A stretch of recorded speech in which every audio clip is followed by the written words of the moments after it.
Oi, apa kabar guys? Gue Fandi Mudayana, seorang autor biasa yang suka nulis berbagai hayalannya jadi cerita komik. By the way, gimana komik video gue kemarin?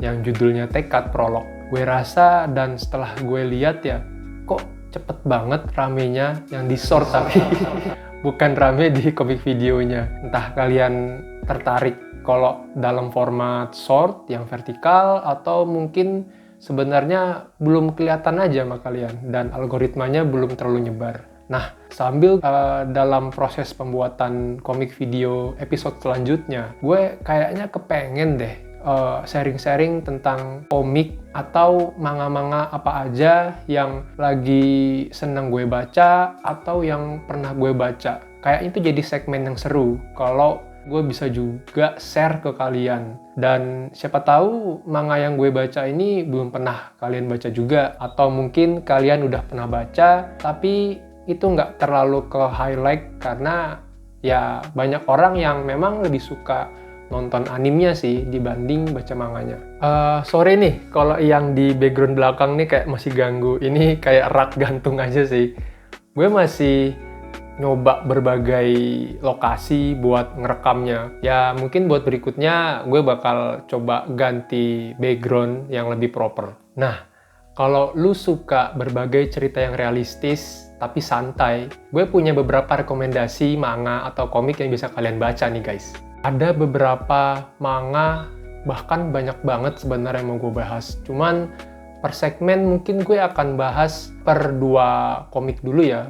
Oke. Yang pertama, manga cetak yang judulnya Solanin.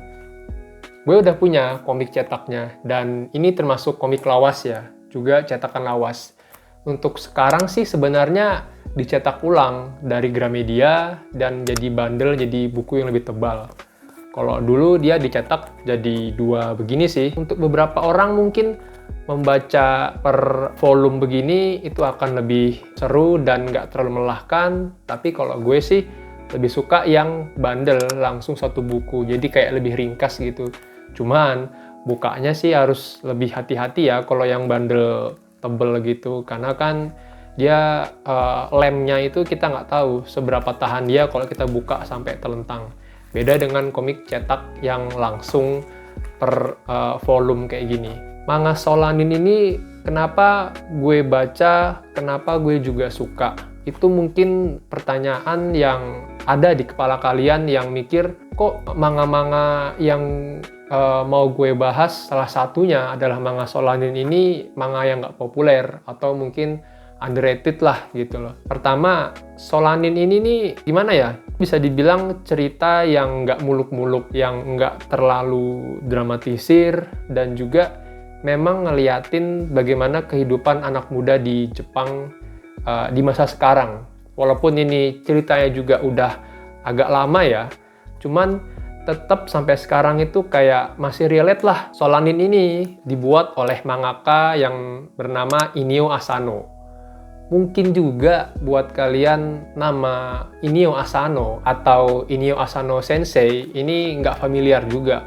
Beda dengan Masashi Kishimoto atau ya, mangaka dari One Piece gitu lah kan, dan komik-komik terkenal lainnya. Nah, di Solanin ini menceritakan tentang kehidupan 2 karakter utama yang namanya Meiko dan Taneda. Mereka menempuh kehidupan yang realitanya dalam kehidupan dewasa, cuman mereka dihadapkan oleh berbagai ketidakpastian, seperti ketidakpastian bagaimana karir mereka, ketidakpastian bagaimana keuangan mereka, lalu juga untuk hubungan mereka. Jadi, walaupun ini mungkin relate dengan kehidupan anak muda di Jepang, gue rasa ini juga masih relate sih buat kehidupan kita di Indonesia khususnya. Karena dulu mungkin kita mikir kalau jadi anak muda itu, wah, sebentar lagi kita mau dewasa nih, sebentar lagi kita akan hidup mandiri.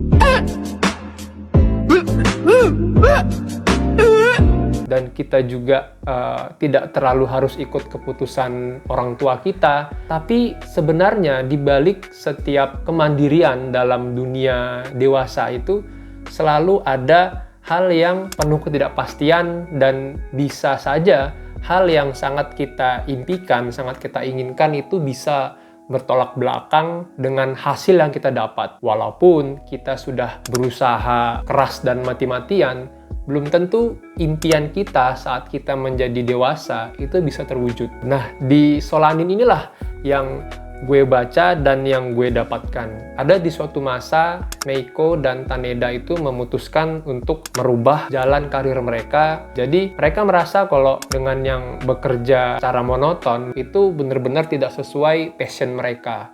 Atau tidak sesuai dengan apa yang pengen banget nih mereka rasakan atau mungkin juga kalian rasakan ketika dewasa. Seperti yang gue bilang sebelumnya juga, bahwa di dunia dewasa itu, di dunia yang saat kita sudah mandiri, kita akan menghadapi kenyataan bahwa segala sesuatu tidak sesuai dengan realita itu bisa saja terjadi. Ya, bukan berarti semuanya pasti akan berakhir jelek, tapi bisa juga hal yang buruk atau hal yang tidak sesuai keinginan itu akan datang juga di kehidupan kita. Di sini, kenapa gue bilang pekerjaan itu monoton? Sebenarnya ini relatif ya, karena nggak semua orang yang menganggap bahwa bekerja kantoran, bekerja di depan meja adalah pekerjaan yang sangat tidak menarik. Karena monoton di sini adalah monoton bagi Meiko dan Taneda. Mungkin juga buat beberapa orang bekerja di kantor dengan gaji yang pasti, dengan pendapatan yang pasti, itu adalah hal yang mereka impikan. Kalau lu mungkin bertanya pekerjaan Taneda itu memang di kantor itu ngapain? Nah, sebenarnya pekerjaan Taneda ini juga ilustrator guys, membuat berbagai gambar visual, termasuk juga dengan desainnya, itu tergantung dengan permintaannya. Tapi walaupun pekerjaan ilustrator itu adalah pekerjaan yang termasuk di bidang kreatif, tapi Taneda ini lebih suka ngeband. Karena memang passionnya dia itu ngeband. Jadi di saat Meiko dan Taneda ini memilih untuk resign dari kerjaan pertamanya, Taneda ini khususnya dia menjadi lebih meluangkan waktunya untuk bandnya. Di Solanin ini nggak nyeritain tentang peristiwa besar, plot twist yang sangat-sangat membagongkan gitulah, yang seperti ceritanya itu dari hitam ke putih. Kalau lu penasaran sama manga Solanin, lu bisa beli komiknya di Gramedia. Dan yang gue bilang, komiknya sekarang dalam bentuk bundle ya. Yang kedua, manga yang judulnya Barakamon by Satsuki Yoshino. Satsuki Yoshino juga mungkin nggak begitu kalian kenal. Nah, sekarang gue mau tanya, ada nggak sih di sini yang tahu Barakamon ini dari manganya sebelum dari animenya? Tulis di kolom komentar ya. Manga Barakamon ini menceritakan seorang pemuda yang sering banget dia ini overthinking, sering banget dia ini gampang cemas, ya mirip-mirip kayak gue lah. Jadi dia ini adalah seorang kaligrafer Jepang yang sebenarnya itu sangat berbakat dan juga cukup dikenal dan selalu menang di setiap kompetisi kaligrafi yang diadakan di Jepang. Nah, tapi suatu waktu dia ini mendapatkan kritikan keras oleh seorang kritikus yang sebenarnya sudah berumur. Kita nggak tahu ya, kenapa kok si kritikus benar-benar mengkritik hasil kaligrafinya si pemuda ini. Pemuda ini bernama Seisu Handa. Seisu Handa atau Handa Sensei nggak terima banget dengan kritikan dari kritikus senior ini yang mengatakan kalau kaligrafinya ini seperti buatan anak TK atau buatan anak kecil. Nah, karena si Seisu Handa ini selain dia ini overthinking dan mudah cemas, dia juga punya ego yang sangat tinggi. Dan di dalam hatinya juga dia berpikir, siapa orang ini? Dia cuman kritikus. Karena tidak bisa mengontrol emosinya, Handa Sensei ini langsung memukul atau menonjok kritikus senior ini di pamerannya langsung.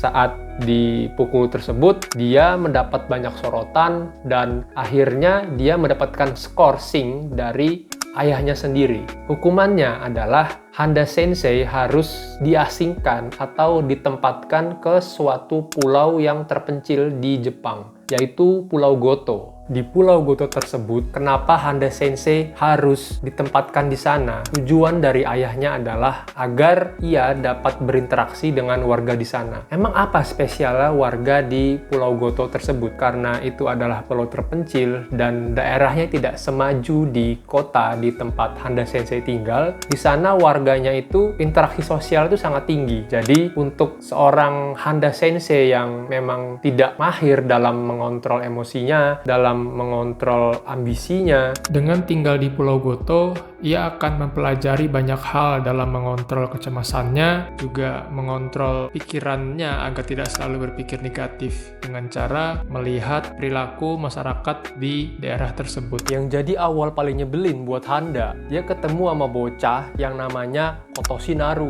bocah 6 tahun dari anak SD di pulau itu. Yang bikin Handa kesel banget sama si Naru karena ini anak punya kepribadian yang berbanding terbalik sama si Handa, yaitu kepribadian yang sangat ceria, pokoknya blas aja lah gitu. Terus bareng teman-teman bocilnya juga, si Naru ini nunjukin kepolosan yang selayaknya anak umur 6 tahun guys, yang justru itu ngasih banyak banget sisi positif dan juga sebuah hal yang bisa mempercerah pikiran Handa yang selama ini terpaku kepada egonya, terpaku kepada ambisinya. Karena melihat tingkah-tingkah bocah ini, dia mendapatkan banyak hikmah lah bisa dibilang. Ibaratnya kayak ngebuka mata si Handa banget lah, bahwa sesuatu yang tampak rumit itu sebenarnya hal yang simple jika kita bisa berpikir lebih terbuka dan berhati lapang.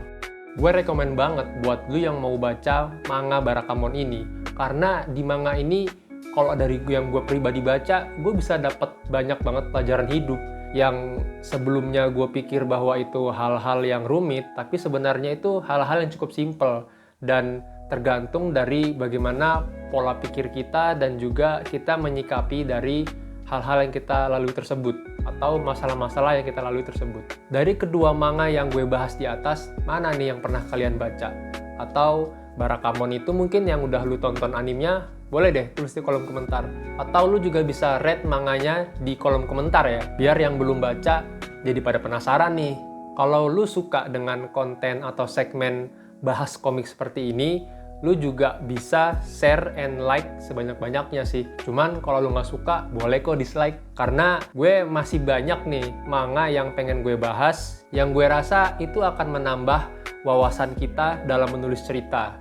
Selain karena memang ceritanya yang bagus. Dan seperti yang gue pernah bilang di video-video sebelumnya, gue sekarang punya studio komik nih, namanya Tekad First Comic Studio. Di situ gue dan tim ngebuat komik-komik, baik itu manga, baik itu webtoon, yang request dari klien maupun komik buatan pribadi atau buatan studio Tekad First itu sendiri. Dan nggak cuma manga dan webtoon, kita juga bisa membuat berbagai visual seperti desain karakternya atau storyboard untuk keperluan advertising.